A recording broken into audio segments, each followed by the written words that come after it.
morning, sir. How are you? Very good morning, Abhishek. So, Brigadier Inderjeet Singh Chugh, sir. क्या करते हैं आप दिन भर सर? पहले तो ये बताइए मुझे आप आजकल। रिटायरमेंट के बाद मैं चंडीगढ़ में ही सेटल्ड हूँ और मैंने अपने आप को ऑक्यूपाइड ही रखा है पूरा टाइम। रिटायरमेंट के बाद क्योंकि मैं टेक्निकली क्वालिफाइड हूँ, आई एम एन इंजीनियर, तो मैं HDFC लिमिटेड का टेक्निकल कंसल्टेंट रहा हूँ और वो मैंने 22 साल रिटायरमेंट के बाद, that means 34 years in the army and 22 years with HDFC Limited. तो aim is to remain occupied, उसमें टाइम अच्छा निकल जाता है। And do you miss that adventure? Of course. क्या मिस करते हैं सबसे ज़्यादा उस एडवेंचर के बारे में? जो आर्मी लाइफ होती है उसमें बहुत सी चीज़ें ऐसी होती हैं कि you have to be very disciplined. Timing का होता है कि you have to get up at the right time, morning parade है, इवनिंग गेम्स हैं, सब कुछ है। फिर पट्टी परेड ही चलती रहती है, ड्रेस चेंज करनी होती है। So all those things were very nice and I have enjoyed my 34 years of service in the army. बहुत बढ़िया। लेकिन जब रिटायरमेंट के बाद आप घर में आए तो एक होता है ना, वो डिसिप्लिन आपके साथ ही रहता है, इनहेरिट हो जाता है वो, बिल्कुल, है ना? तो वो चीज़ क्या घर वालों पे भी आप इम्प्लीमेंट करते थे कि भाई टाइम से उठो, टाइम से जाओ? नहीं, ऐसा नहीं है। You have to adjust a little. घर वालों पे अपना वो नहीं मैंने कभी भी फोर्स किया। My wife has been very cooperative even while in service, because ladies have their own duties to perform when we are in service. इनकी रिस्पॉन्सिबिलिटी ये भी होती है कि ये हमारे जवानों की जो फैमिलीज़ हैं उनकी प्रॉब्लम्स को ये सुने, क्योंकि जो फैमिलीज़ हैं वो डायरेक्ट ऑफिसर से बात करने में शर्माती हैं, लेकिन लेडीज़ जो हैं वो लेडीज़ के साथ बात कर लेती हैं। और इन्होंने बहुत काम किया है आर्मी के लिए भी। आर्मी वेलफेयर बहुत इम्पोर्टेंट एक पार्ट है। अगर जवान को अपनी फैमिली के बारे में, अगर उसको उधर की कोई प्रॉब्लम भी है वो सॉल्व हो जाती है, तो वो अपना बेस्ट देता है हमेशा। एंड सर, मैं आपसे पूछना चाहूँगा कि आर्मी में आप आए किस तरह से? लाइक किसी ने आपको बताया इस चीज़ में आने के लिए, या ये फैमिली रूट्स के थ्रू आया था? ऐसे है कि फैमिली में मेरे कोई इमीडिएटली आर्मी में नहीं था। हालांकि आर्मी के बारे में पढ़ते लिखते थे। मैं आर्मी ज्वाइन करने से पहले साउथ में था। मैं एरोनॉटिकल इंजीनियरिंग कर रहा था। That was in the year 1964। तो उस समय चाइनीज़ वॉर के बाद मेरे को ये ख्याल आया कि this is where I can serve the country better, क्योंकि मेरे फादर जो थे वो तो फ्रीडम फाइटर थे और बाकी जो मेरे ब्रदर्स थे उनमें से 2 डॉक्टर थे ब्रदर और एक लॉयर था। तो I was the one to decide. I decided on engineering, but then there friends all put together, हमने इकट्ठे डिसाइड किया कि चलो इंटरव्यू दे के आते हैं, नहीं सिलेक्ट होंगे तो कोई बात नहीं। तो वहाँ से हम बेंगलोर गए और इंटरव्यू दी। I happen to be age wise the youngest of the lot जिनकी इंटरव्यू चल रही थी। So I got selected. तो मैंने कहा चलो अभी तो मेडिकल होना है, क्या पता है। मेडिकल में भी सिलेक्ट हो गए। तो जब अपने ब्रदर्स को, मैंने पेरेंट्स को पूछा, उनको बताया भी नहीं था, मैं इंटरव्यू के लिए चला गया था, कि फाइनली सिलेक्टेड, आप एडवाइस करो। तो एक ब्रदर बोलता है यू मस्ट ज्वाइन,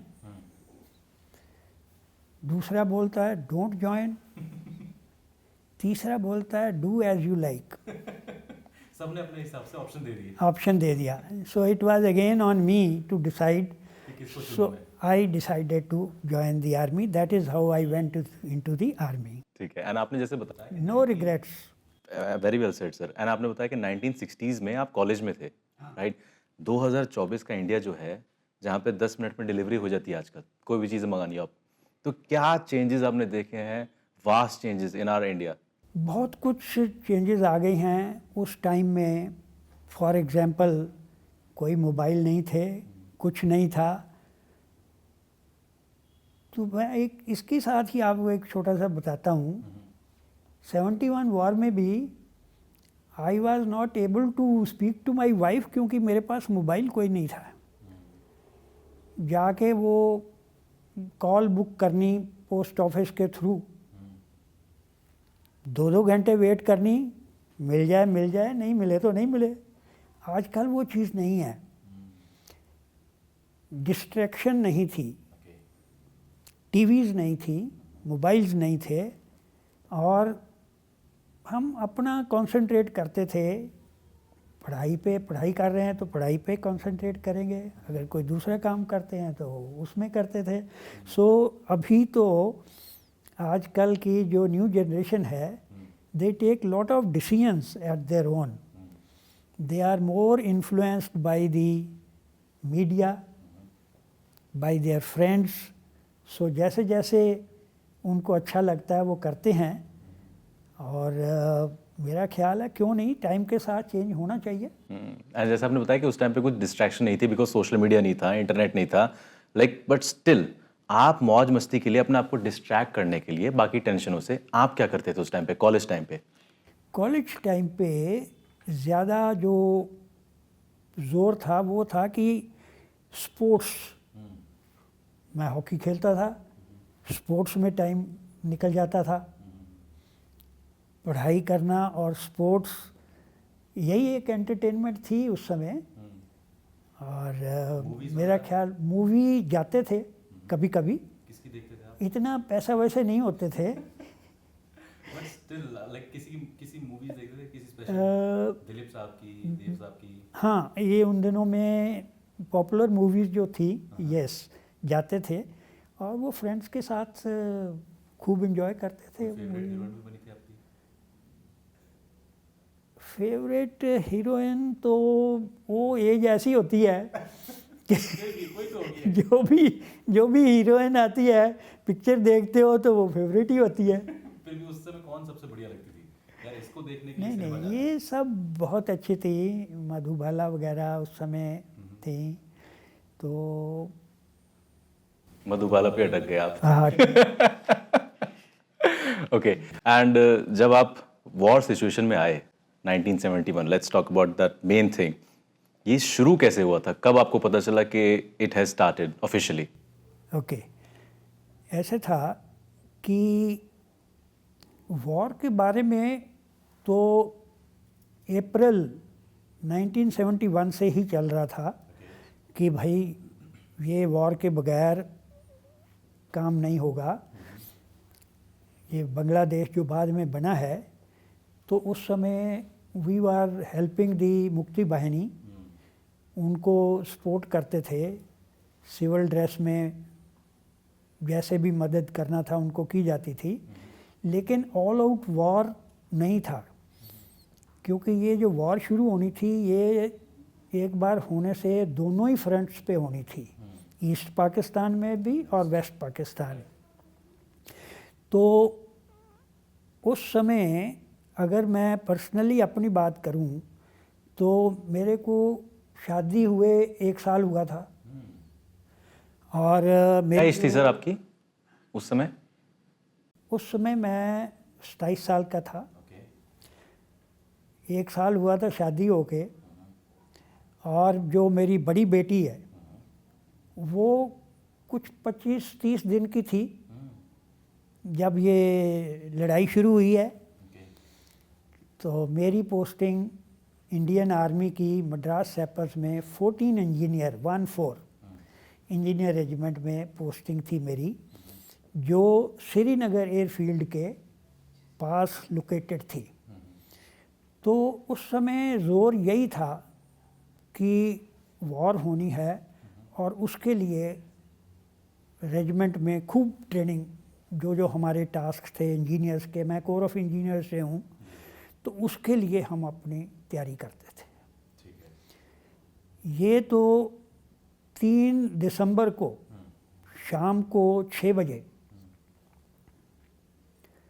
पाकिस्तान ने प्री एम्प्टिव स्ट्राइक में हमारे वेस्टर्न बॉर्डर पे थ्रू आउट बॉम्बिंग की, जिसमें श्रीनगर भी इंक्लूडेड था, पठानकोट, अमृतसर, अम्बाला, बीकानेर, भुज, ये सारी एयरफील्ड्स के ऊपर उन्होंने बॉम्बिंग की। और उनका एम ये था कि इंडिया के जहाँ जहाँ पार्क्ड एयरक्राफ्ट्स हैं, जहाज़ हैं, इनको ज़मीन पे वहीं पे रोक दिया जाए, ख़त्म किया जाए, और जो रनवेज़ हैं उन पे ऐसी तबाही लाई जाए, क्रेटर किए जाएं कि ये टेक ऑफ भी ना कर पाएँ। तो ये एम था उनका उस दिन, जिस दिन उन्होंने ये सारे एयरफील्ड्स के ऊपर अटैक किया शाम को। उस दिन जो बॉम्ब्स गिराए उन्होंने, वो हैवी बॉम्ब्स थे, 500 पाउंडर, 1000 पाउंडर, बड़े बड़े बॉम्ब्स होते हैं ये, जो जहाज़ से ऊपर से गिराए जाते हैं। मोस्टली वो इम्पैक्ट के साथ, ज़मीन के साथ जब इम्पैक्ट होती है तो तब फटते हैं। लेकिन उनमें कुछ ऐसे बॉम्ब्स थे जिनमें कुछ खराबी आ चुकी थी, तो वो बॉम्ब्स को वो फटते नहीं हैं। जो बॉम्ब ना फटे उसे हम अनएक्सप्लोडेड बॉम्ब बोलते हैं। इन बॉम्ब्स में उन्होंने कईयों में डिले फ्यूज़ लगाए हुए थे कि कोई 1 घंटे के बाद फटेगा, कोई 2 घंटे के बाद फटेगा, कभी भी फट सकता है। या एंटी हैंडलिंग डिवाइसेस लगाते हैं कि बॉम्ब गिराया है, फटा नहीं है, आप उसको टच करते हो तो फट जाता है। तो ये सारा सिस्टम जो है ये प्लानिंग में ही आता है। तो उस समय बॉम्बिंग हुई, श्रीनगर एयरफील्ड पे बॉम्ब गिराए गए, बहुत से फट गए। जो फट गए थे उन्होंने रनवे के ऊपर क्रेटर बना दिए। ये बड़े बॉम्ब्स का क्रेटर जो है वो 20 फुट डाया का बन सकता है, 10-15 फुट गहरा बन सकता है। तो इसका मतलब ये है कि रनवे में उसको फंक्शनल करने के लिए वो क्रेटर भी भरने पड़ेंगे। वो तो बहुत हार्ड टास्क है, इतना बड़ा, इतना। बिल्कुल, ये ट्रिमेंडस अटैक था। तो अब हमें ये लगा कि ऑल आउट वॉर शुरू हो गई है, क्योंकि पाकिस्तान, और दूसरी बात ये थी कि वॉर जो है वो पाकिस्तान की तरफ से शुरू की गई। हमने उससे पहले कोई बॉर्डर नहीं क्रॉस किया। ये उन्हीं के एयरक्राफ्ट्स ने 3 तारीख को बॉर्डर क्रॉस करके और ये बॉम्बिंग की। सो दुनिया को भी मालूम हो गया, सबको पता था कि ये वॉर पाकिस्तान ने शुरू की है। ओके, एंड हमने कुछ ऐसे जैसे मूवीज़ में देखा है, बायोग्राफी में देखा है कि सैम मानेकशॉ की तरफ से ये प्लानिंग थी कि वो ही शुरू करेंगे सर्टेनली। तो ऐसा भी कुछ था क्या कि आर्मी सिर्फ वेट कर रही थी कि एक बार आप कदम उठाइए फिर हम आएंगे? ऐसा भी था क्या कुछ? ये था एक्चुअली, हमारे प्राइम मिनिस्टर तो चाहते थे कि अप्रैल के बाद जब हम मुक्ति बाहिनी को हेल्प करते थे, वो चाहते थे कि वॉर स्टार्ट करके ही हमें ख़त्म कर देना चाहिए ये सब। लेकिन उस समय के जो चीफ थे जनरल मानिक शाह बहुत दूरदर्शी थे। उनको पता था कि अगर दोनों साइड में वॉर होनी है तो उसको फिर प्रॉपरली उसके लिए ट्रेनिंग, मूविंग ऑफ ट्रूप्स और प्लानिंग ऐसी होनी चाहिए कि उसमें फेलियर का सवाल ही नहीं पैदा होता। तो उन्होंने प्राइम मिनिस्टर को रिक्वेस्ट किया कि मेरे को टाइम चाहिए। उन्होंने 5-6 महीने का टाइम मांगा था। इस बीच में हमारे आर्मी की मूवमेंट जिधर जिधर हमने पोजीशन करना था सब हो गया। लड़ाई के लिए हम भी बिल्कुल तैयार थे। लेकिन जैसे मैंने पहले कहा कि पहले कौन शुरू करेगा, तो वो पाकिस्तान से ही स्टार्ट हुआ। उन्होंने ही पहले बॉम्बिंग की, क्रॉस किया बॉर्डर। तो इस तरह से ये 3rd नाइट को शुरू हुआ।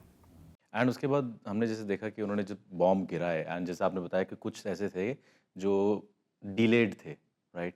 एंड उसके साथ आपका सिनेरियो कैसे जुड़ा? आपको कमांड किया गया था, एंड ये इतना एक डिसीजन आपने उस टाइम कैसे लिया कि ये चीज़ मैं करूँगा, नहीं डिफ्यूज़? ऐसे था, जब बॉम्बिंग हुई तो एयरफोर्स के स्टेशन कमांडर ने मेरे कमांडिंग ऑफिसर कर्नल MS कांडल थे। वो बाद में मेजर जनरल बन के रिटायर हुए। इसी शहर के हैं, चंडीगढ़ के ही हैं वो भी। तो उनको मैसेज आया कि 2 बॉम्ब्स जो हैं फटे नहीं हैं और वो रनवे के ऊपर पड़े हुए हैं। 4 बॉम्ब्स हैं जो ATC, एयर ट्रैफिक कंट्रोल, जो इनकी मेन होती है एयरफोर्स की, कंट्रोल करती है सारी फ्लाइंग, उसके पास पड़े हुए हैं। और बाकी बहुत से जो फट गए हैं उन्होंने बहुत से खड्डे बना दिए हैं। तो आप हमें मदद करो। मेरे CO ने मेरे को बुलाया और मेरे को ये बताया कि मेरे पास 1000 आदमी है, तुम 1000 में से एक ऐसे आदमी हो जिसको बॉम्ब डिस्पोजल के बारे में नॉलेज है और तुमने एक कोर्स किया हुआ है बॉम्ब डिस्पोजल का। ये जिम्मेवारी मैं तुम्हें सौंपता हूँ। एयरफील्ड पे जाके जितना जल्दी से जल्दी हो सके ये बॉम्ब्स को क्लियर करके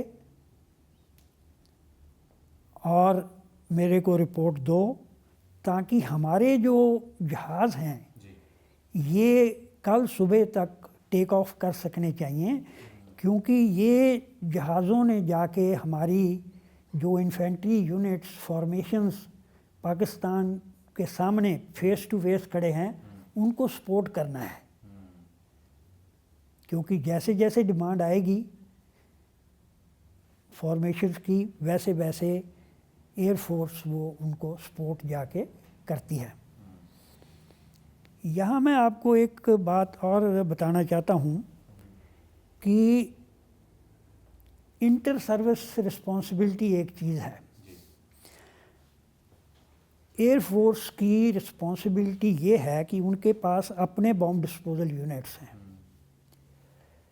वो अगर कोई बॉम्ब नहीं एक्सप्लोड होता तो वो अपने यूनिट्स को लगा के उनके लिए डिप्लॉय कर सकते हैं और उनको डिस्पोज कर सकते हैं। लेकिन उस समय श्रीनगर के लिए ऐसी कोई एयरफोर्स की तरफ से यूनिट डिटेल्ड नहीं थी, क्योंकि ये वॉर शुरू होने से पहले ही डिटेलमेंट कर दी गई थी सब जगह। आर्मी के भी अपने बॉम्ब डिस्पोजल स्पेशलिस्ट यूनिट होते हैं, वो भी श्रीनगर के लिए एयर मार्क नहीं थे। हालांकि अमृतसर, पठानकोट, अम्बाला के लिए आर्मी के बॉम्ब डिस्पोजल यूनिट्स जो वो पोजीशन किए गए थे। और वो सारे रिसोर्सेज कमिटेड थे, इसलिए नॉर्मल इंजीनियर रेजिमेंट हमारी जो थी, हमें बताया गया कि आप श्रीनगर पे ये काम करो। मेरे को मेरे कमांडिंग ऑफिसर ने फ्री हैंड दिया कि तुम अपने हेल्प के लिए जो भी इन लोगों में से, अपने जवानों में से जिसको सेलेक्ट करना चाहते हो करो, जो भी तुम्हें इक्विपमेंट चाहिए वो आपको हम इशू करेंगे, लेकिन आप जल्दी से जल्दी एयरफील्ड पे जाओ। मैंने सूबेदार पीर कानू मेरी कंपनी के ही थे और हवलदार रहमान, ये दो डेमोलिशंस पे बहुत अच्छे ट्रेंड आदमी थे, इनको सेलेक्ट किया और सामान जो ड्रॉ करना था इम्प्रोवाइज्ड, कोई बलीज, planks, spanners, explosive, sand bags, ये सब चीज़ें मैंने कलेक्ट की और मैं एयरफील्ड को हम रश कर गए। वहाँ जाके मैंने रिकॉनेसेंस की और मैंने देखा कि बहुत से जो पहले फट गए हैं उन्होंने क्रेटर्स पैदा कर दिए हैं बॉम्ब्स ने, और जो दो एयर बॉम्ब्स ऐसे थे जो रनवे पे पड़े हुए हैं और 4 ATC के पास, जैसे हमें खबर मिली थी। तो यहाँ एक इम्पॉर्टेंट डिसीजन लेना था मेरे को। मैं भी अगर चाहता तो जो रनवे के ऊपर बॉम्ब पड़े हैं उनके ऊपर चार्ज रख के उनको वहाँ उड़ा देता, ये आसान काम था मेरे लिए। लेकिन मैंने ये सोचा कि यहाँ अगर इनको उड़ाऊंगा तो यहाँ बहुत बड़े खड्डे और पड़ जाएंगे, तो रनवे क्लियर नहीं दे पाएंगे हम। सो एक डिसीजन लिया गया, ये रिस्की था, हैज़र्डस था, लेकिन डिसीजन ये था कि हम इन बॉम्ब्स को फिज़िकली मूव करके रनवे से दूर ले जाएंगे, ATC से दूर ले जाएंगे, वहाँ पे सैंड बैग का सराउंड बना के, उनके चारों तरफ सैंड बैग का दीवार बना के चार्ज लगा के इनको डिमोलिश करेंगे, ताकि इनकी स्प्लिंटर्स भी हमारे हैंगर्स में या एयरक्राफ्ट जो खड़े हैं उनको कोई डैमेज ना कर सके। लेकिन फिर आपने जैसे आप कहा कि कुछ ऐसे थे जो कि डिलेड थे, कुछ ऐसे थे कि जो हाथ लगाने से ही फट जाए, वो कैसे पता चलता था? वो हमें पता नहीं लग सकना था, क्योंकि ये स्पेशलिस्ट यूनिट्स के पास होता है। देखो, मैं आपको एक छोटी सी एग्जांपल देता हूँ। आपकी हार्ट बीट कैसे चेक करते हैं? स्टेथोस्कोप लगा के, ठीक है। तो ये ऐसे इक्विपमेंट अवेलेबल होता है उन यूनिट्स में, स्पेशलिस्ट यूनिट्स में, जिससे हम बॉम्ब के पास जाते हैं तो वो पिकअप कर लेता है कि इसमें डिले फ्यूज़ है, ये कभी भी फटेगा। तो हमारे पास तो ऐसा कोई इक्विपमेंट नहीं था। वो भी पूछना, फिर आपने कैसे लगाया पता? मैंने अपने रेजिमेंटल मेडिकल अफसर की स्टेथोस्कोप मांगी, गले में लगाई, स्टेथोस्कोप से आपने उनको देख लिया अभी, हाँ नहीं ये सेफ है, इसमें टिक टिक नहीं हो रही है। तो मतलब जिसमें टिक टिक हो रही है वो डिलेड है? वो डिलेड है। वो हो सकता है उसमें 1 घंटे की डिले लगाई हो सकता है उसमें 2 घंटे की डिले लगाई हो। ओके।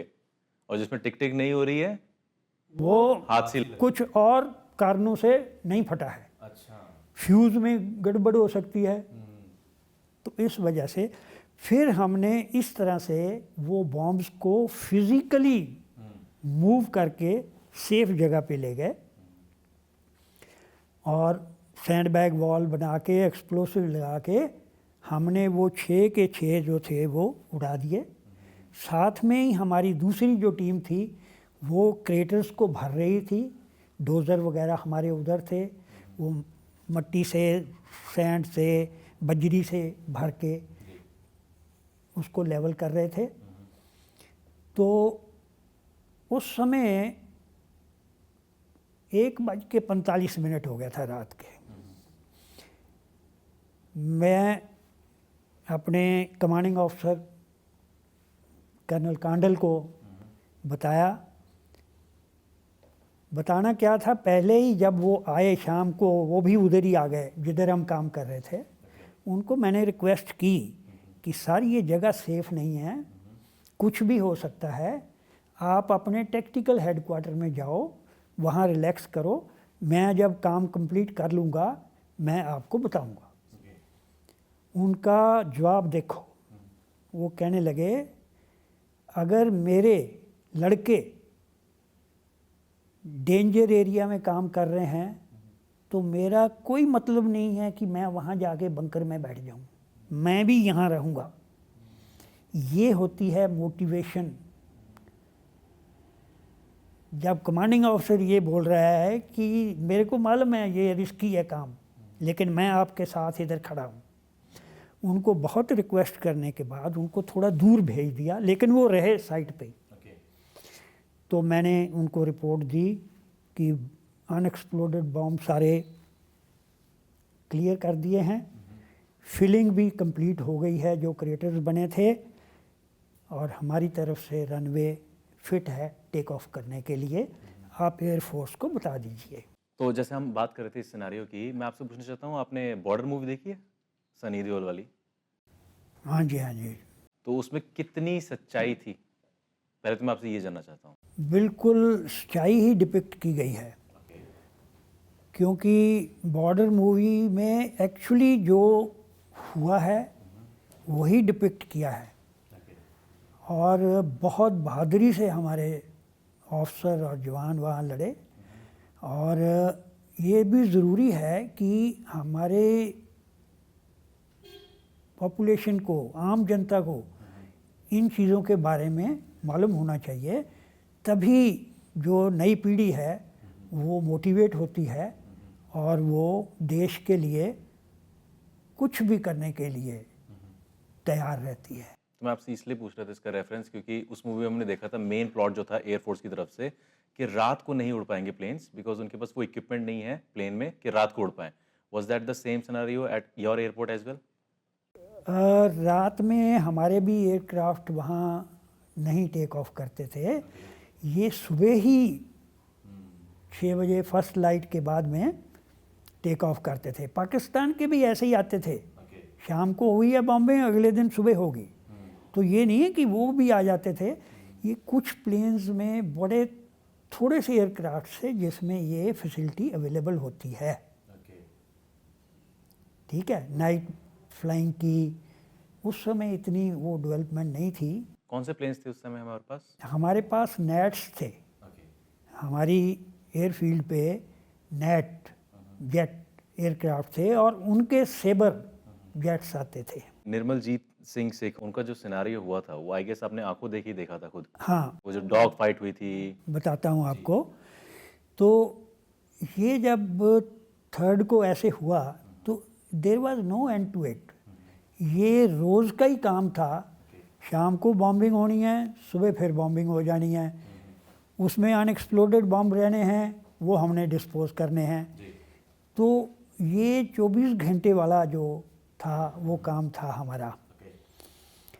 ये मैंने यहाँ ही सीखा है कि रेस्ट का टाइम नहीं था, कि कैसे चलते चलते अगर आपको एक ऐसे झपकी आ गई तो चलते चलते कैसे सोते हैं, तो उसके बाद मैं फ्रेश हो जाता था। चलते चलते सोना? चलते चलते सोना मैंने तभी सीखा। आंखों के नीचे तो ब्लैक ये स्पॉट पड़ जाते हैं, लेकिन रेस्ट वैसे सोने का टाइम नहीं है। जो शाम को बॉम्ब गिरे हैं वो रात को हमने क्लियर करने हैं, जो सुबह अगर गिराते हैं तो फिर दिन में काम करना है। तो ये हमारी ड्यूटी जो थी वो 24 घंटे वाली थी। तो इस वजह से ऐसे ही रेस्ट कर लेते थे, पर फ्रेश हो जाते थे, हमें पता था ये काम करना है। तो ये लगातार रोज़ बॉम्बिंग होती रही, not only on Srinagar airfield, हमारे पास में एक अवंतीपुर एयरफील्ड जो स्टैंड बाई एयरफील्ड थी श्रीनगर के लिए, वहाँ पे एंटी एयरक्राफ्ट गन्स डिप्लॉयड नहीं थी, तो वो वहाँ भी करते। 4 तारीख को वहाँ भी हुई बॉम्बिंग, तो वहाँ भी कभी जाना पड़ता है, वहाँ भी हमने जो नहीं फटे हैं उनको वहाँ भी डिस्पोज किया। तो ये ख्याल में ये रखने वाली बात थी कि हमने कभी भी 3-4 घंटे से ज़्यादा रनवे को अनफिट नहीं रहने दिया। कभी कभी तो एयर रेड चल रही होती थी और हम अपना काम फिर भी चालू रखते हैं। तो ये इस तरह का इन दिनों में चलता रहा। इसी तरह 13 तारीख को, 13 दिसंबर को शाम को एयर रेड हुई। हमने रात में बॉम्ब्स डिस्पोज किए।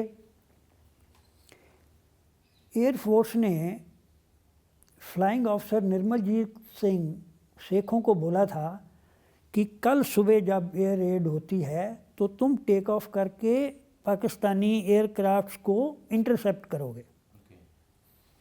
तो 2 जहाज़ तैयार थे इनके, पायलट के साथ में 2 पायलट। सुबह एयर रेड हुई 6-6:30 बजे। इन्होंने टेक ऑफ किया, हम उधर ही थे अभी, उसका रात का काम अभी ख़त्म ही किया था। हमारे सामने इन्होंने, निर्मलजीत सिंह ने भी एयरक्राफ्ट उसका टेक ऑफ हुआ। ये डॉग फाइट हुई इनकी नेट्स और सेबर्स में आपस में, और उसमें निर्मलजीत सिंह ने 2 पाकिस्तानी सेबर्स को मार गिराया। हम देख रहे हैं सामने से सेबर को उन्होंने शूटिंग की और वो नीचे गिर गए 2 एयरक्राफ्ट। अभी क्योंकि सेबर वो 5-6 थे, जो बाकी जो थे उधर वो निर्मलजीत सिंह के जेट के ऊपर चले गए। उनमें से एक ने वहाँ से स्ट्रैफिंग की, वो निर्मलजीत सिंह के कंधे में गोली लगी, इसके एयरक्राफ्ट को भी लगा। हम सामने देख रहे थे, हमने कहा ये क्या हो गया, निर्मल का जहाज़ नीचे कैसे आ रहा है, उसमें आग भी लग गई। तो इसने इजेक्ट किया, ये इजेक्ट कर सकते हैं, विद सीट के साथ ही इजेक्ट कर जाते हैं। लेकिन वो हाइट जो थी एयरक्राफ्ट की जब इजेक्ट किया वो कम थी। ये पर्टिकुलर हाइट से नीचे पैराशूट नहीं खुलता, तो उसका पैराशूट अगर खुल जाता तो वो सेफली नीचे आ जाता। पैराशूट नहीं खुला तो ये नीचे विद ए थर्ड आके ज़मीन पे गिरा, और गिरते ही उसकी डेथ हो गई। मैंने मेरे साथ एक लेफ्टिनेंट डांग था, उसको अपनी जीप दी। मैंने कहा वहाँ पे गिरा है अपना जहाज़, आप जाओ देखो, अगर वो ठीक ठाक है तो उसको हॉस्पिटल लेके जाएंगे। वहाँ जाके उसने मेरे को बताया वायरलेस पे कि सर उनकी तो डेथ हो गई है। से ठीक है, उनके मॉर्टल रिमेन्स को लेके आओ। वो लेके एयरफील्ड पे आए और वो हमने एयरफोर्स को हैंड ओवर किए। इस बहादुरी के लिए कि उन्होंने 2 सेबर्स को भी मार गिराया था, फिर भी वो लड़ते रहे। फ्लाइंग ऑफिसर निर्मलजीत सिंह शेखों को परमवीर चक्र से सम्मानित किया गया, जो कि भारत का सबसे नंबर 1 गैलेंट्री अवार्ड है, हाईएस्ट।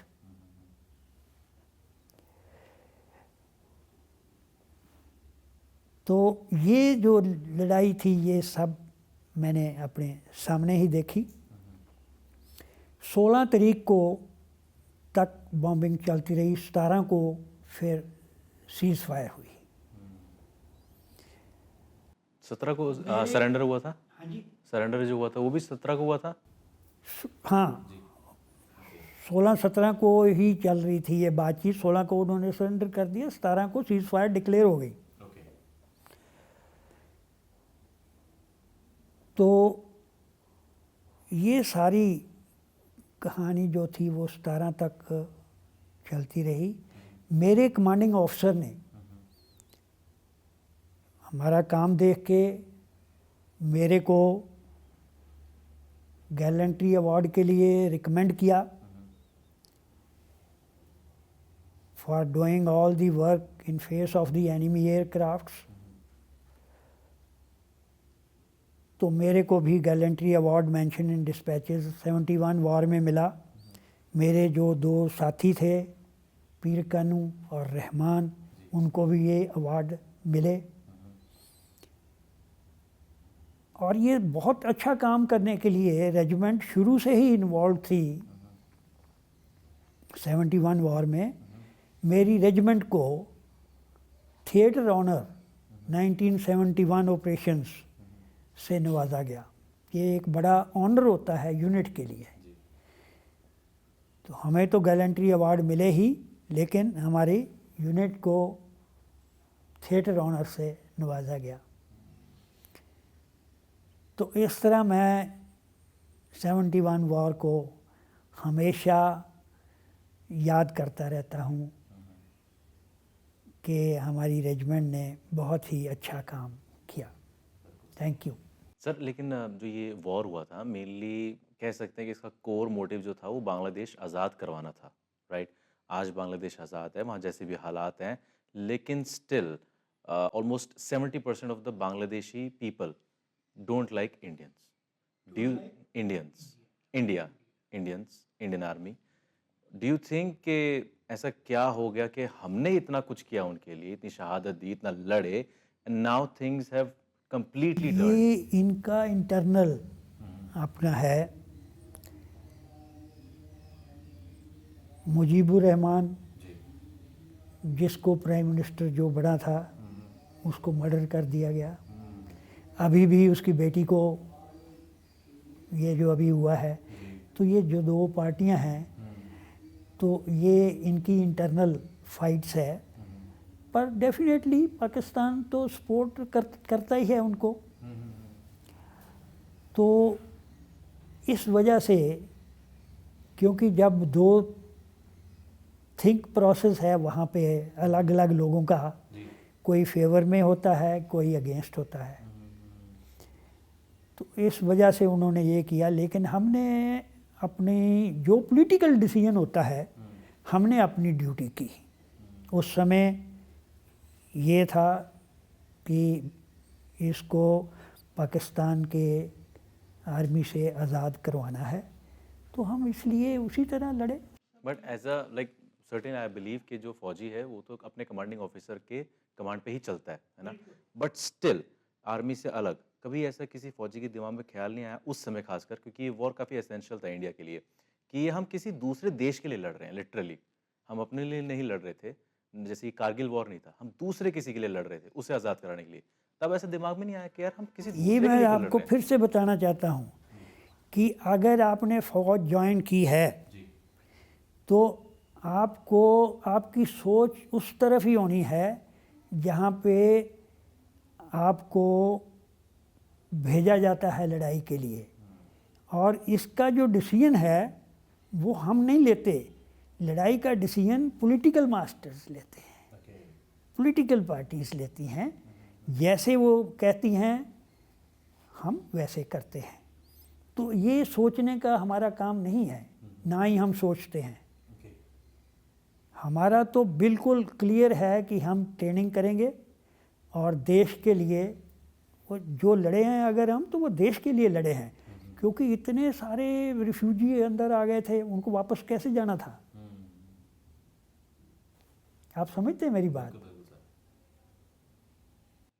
एंड अभी जैसे हम देखते हैं कि काफ़ी कुछ टाइम से पाकिस्तान एंड इंडिया के जो रिश्ते हैं काफ़ी ख़राब हैं, इस वजह से जो इंडियन क्रिकेट टीम है वो किसी भी टूर्नामेंट के लिए वहाँ जाती नहीं है। एंड अभी रिसेंटली भी चैंपियंस ट्रॉफी के लिए इंडिया ने मना कर दिया है। बट काफ़ी सारे फिल्म स्टार्स, कुछ पॉलिटिशियंस भी और कई सारे लोग भी इंडिया की तरफ से कहते हैं कि स्पोर्ट्स एंड पॉलिटिक्स को मिक्स नहीं करना चाहिए। What are your views on this?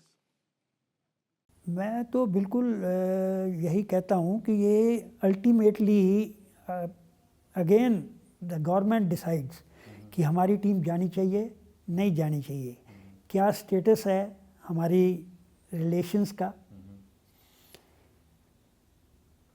तो वैसे पर्सनली अगर आप मेरे को पूछें तो स्पोर्ट्स तो अपनी जगह ही है। अब वाया मीडिया ढूंढा जाता है कि चलो हम पाकिस्तान में नहीं खेलेंगे, हम दूसरी जगह खेलेंगे। दूसरी जगह इंडिपेंडेंट जगह पे खेलेंगे, वहाँ खेल रहे हैं। ये अपनी अपनी सोच है। तो स्पोर्ट्स तो यू डोंट माइंड कि इंडिया जाए वहाँ पर? कोई प्रॉब्लम नहीं है, पर डिसीजन सर्टेनली जो डिसीजन मेकर्स हैं, पॉलिटिकल बड़े लोग। जो लेंगे वी आर विद देम।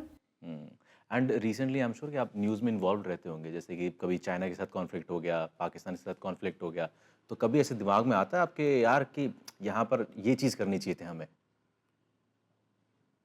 ऐसे है हर लेवल पे। हमारे भी थिंक टैंक्स हैं, हमारी भी कॉन्फ्रेंसेस होती हैं फौजियों की, उसमें ये सारी चीज़ें डिस्कस होती हैं। फिर हमारे ऊपर एक डिफेंस मिनिस्टर होता है, जैसे आप जानते हैं, तो उनके साथ फ्रैंकली बात होती है, लेकिन प्रवेल वही किया जाता है जो द गवर्नमेंट वांट्स, उस तरह से। ठीक है। एंड अभी जैसे पाकिस्तान से हट के अभी ज़्यादा फोकस जो इंडियंस का दूसरी कंट्री भी है साथ में, हमारी पड़ोसी चाइना, उसके साथ कॉन्फ्लिक्ट अभी थोड़ा सा रिजॉल्व तो हो गया है, बट स्टिल वो ऑन गोइंग सा रहता है। वो कॉन्फ्लिक्ट 2020 में जो स्टार्ट हुई थी, उसमें अभी ये तो रिजॉल्व हो गया है कि उससे पहले भी हम लोग कुछ एरिया में पेट्रोलिंग करते थे, वो कुछ एरिया में पेट्रोलिंग करते थे। वो जब कॉन्फ्लिक्ट शुरू हुई तो पेट्रोलिंग रोक दी गई। फिर क्लोज कांटेक्ट में थोड़ा झड़पें भी हुई, हमने भी फौज मूव कर दी, उन्होंने भी आगे कर दी। तो अब पॉजिटिव साइन ये है कि we want to revert back to the old time जो उस समय था, और उसमें first step has already been achieved कि पेट्रोलिंग जो है दैट हैज़ बीन स्टार्टेड। अभी धीरे धीरे डिसएंगेजमेंट शुरू होगी तो ट्रूप्स भी पीछे चले जाएंगे। तो we hope to have good relations with the neighbouring countries. ठीक है।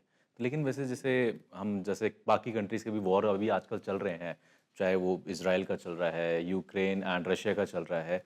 खासकर जो यूक्रेन एंड रशिया का वॉर है वो काफ़ी ज़्यादा इंटरेस्टिंग है पूरी वर्ल्ड के लिए। हर कोई यही सोचता है कि जब यूक्रेन इतना छोटा देश है तो रशिया अभी तक जीत क्यों नहीं पा रहा है? मेरा पर्सनल ओपिनियन इसमें ये है कि यूक्रेन को सपोर्ट जो मिल रही है अमेरिका से वो अनएंडिंग है। जो भी वो चाहते हैं वो उनको दिया जाता है, उनकी ट्रेनिंग भी की जाती है, एयरक्राफ्ट्स दिए जाते हैं। लेकिन छोटी सी कंट्री है, डैमेज तो बहुत हो गया है। अब अगर दूर की सोची जाए तो ये बहुत साल लगेंगे इस कंट्री को दोबारा एस्टेब्लिश होने में। तो war is not the solution, what I am saying. Let us hope कि America with the new president will ensure that the ceasefire takes place और ये वॉर एंड हो जाए। हमारे भी पॉलिटिशियंस, प्राइम मिनिस्टर है, सब यही एम उनका भी यही है कि किसी तरह ये इनकी वॉर जो है वो ख़त्म होनी चाहिए। कोशिश सब कर रहे हैं। तो we hope for the best. We will see results in the coming few months. And जैसे कि मैंने कहा कि इजराइल का वॉर अलग चल रहा है सीरिया ईरान के साथ, एंड यहाँ यूक्रेन का रशिया के साथ। Do you see world war 3 on the cards? कैसे है कि it is easy to just talk about world war. World war में जितना डैमेज और जितना कंट्रीज़ इन्वॉल्व हो जाती हैं, उसमें जो पॉपुलेशन है वो सफ़र करती है। और इस बार nuclear war is a must, अगर चलता है तो अब न्यूक्लियर वॉर भी होती है, उसमें तबाह हो जाते हैं। तो आई डोंट थिंक कि एनीबॉडी शुड, बात करने के लिए होता है कि वो कंट्री ये करेगी तो वर्ल्ड वार हो जाएगी, ये चलता रहता है इस लेवल पे। पर माय पर्सनल ओपिनियन इज़ कि this should always be avoided, क्योंकि nuclear war is a deadly war. इसमें इफ़ेक्ट जो होता है बहुत बड़ा एरिया में होता है, एक भी न्यूक्लियर बॉम्ब अगर गिराया जाता है तो। एंड इन दी एंड मैं आपसे ये पूछना चाहूँगा कि एज ए वॉर वेटरन, जिसने वॉर को इतने पास से देखा है, उसमें गया है, वो लड़ा है, लोग इंटरनेट पे बैठ के बहुत आसानी से कहते हैं कि भाई पाकिस्तान से लड़ लो, चाइना से लड़ लो, ये परेशान करे तो इससे भी लड़ लो। व्हाट आर द सबसे बड़े नुकसान एक वॉर के किसी भी कंट्री के साथ आम पॉपुलेशन पे क्या आ सकते हैं? देखिए, एक तो इकॉनमी आपकी ख़त्म हो जाएगी। जब वॉर होती है तो सारा जो ध्यान होता है इस तरफ हो जाता है। उसमें आपका बिजनेस भी इफ़ेक्ट होगा, जो पढ़ाई हो रही है बच्चों की, यंग जनरेशन, वो उसमें रुकावट आ जाती है। तो कैसे डेवलपमेंट होगी अगर हम इन में फंसेंगे, इन चीज़ों में पड़ेंगे? तो वी शुड लुक फॉरवर्ड। और अगर हमने डेवलप्ड कंट्री बनना है एज पर प्लान, तो then we have to work in that, thinking about that rather than thinking of world war. And foreign policies के हिसाब से आपको लगता है कि India is doing really good और bad? No, they are doing well. We are, मैं example देता हूँ आपको, our relations with Russia were very very good. 71 में भी बहुत अच्छे थे, उन्होंने हमेशा ही हमें मदद किया है। अमेरिका के साथ भी इम्प्रूव किए हैं। तो हम अपने रिलेशंस ठीक ही रखना चाहते हैं सबके साथ, न्यूट्रल हैं हम किसी ग्रुपिज्म में नहीं पड़ना चाहते। वो इसलिए कि ताकि हमारी अपनी कंट्री की डेवलपमेंट हो, यहाँ की पॉपुलेशन को अपलिफ्ट किया जाए, इनकी और प्रोग्रेस हो। ठीक है, thank you so much sir, thank you very much देने के लिए। Thank you. And thank you so much again for your thanks A services. Lot Abhishek, thank you. Thank you so much sir.